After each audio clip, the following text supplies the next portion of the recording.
Hello welcome back to our channel. అందరూ ఎలా ఉన్నారు? బాగున్నారా? మేము కూడా చాలా బాగున్నాము. ఈ వీడియోలో నేను జింజర్ గార్లిక్ పేస్ట్ ఇంట్లోనే ఎలా ప్రిపేర్ చేస్తానో చూపిస్తున్నాను. ఈ వీడియో చేయడానికి మెయిన్ రీజన్ ఏంటంటే, రీసెంట్గా నేను ఇన్స్టాగ్రామ్లో ఒక రీల్ చూశాను. అందులో ఏంటి అంటే, ఈ అల్లం వెల్లుల్లి పేస్ట్ తయారు చేసేదంతా కల్తీ చేస్తున్నారని, మురిగిపోయి పాడైపోయిన అల్లము వెల్లుల్లి వాడి పేస్ట్ చేస్తున్నారు. వాటిని ప్యాక్ చేసి ఐదర్ స్టోర్స్కి పంపిస్తున్నారు, లేకపోతే రెస్టారెంట్స్కి పంపిస్తున్నారు.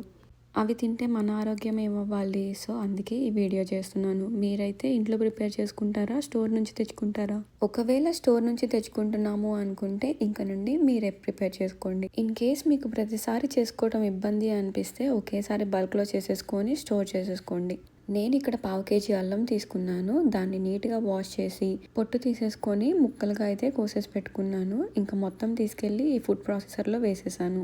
నేను ఇక్కడ కొంచెం పసుపు అండ్ ఉప్పు కూడా యాడ్ చేశాను. మీరు కావాలంటే స్కిప్ చేసేయండి. చిన్నులపాయని కూడా ఇదే ప్రాసెస్ యూస్ చేసి చిన్న చిన్న పీసెస్గా కట్ చేసేసాను. మీకు కావాలంటే జింజర్ని సపరేట్గా, గార్లిక్ని సపరేట్గా కూడా స్టోర్ చేసుకోవచ్చు. నేను ఇక్కడ 2 కలిపేసి బ్లెండ్ చేసేస్తున్నాను.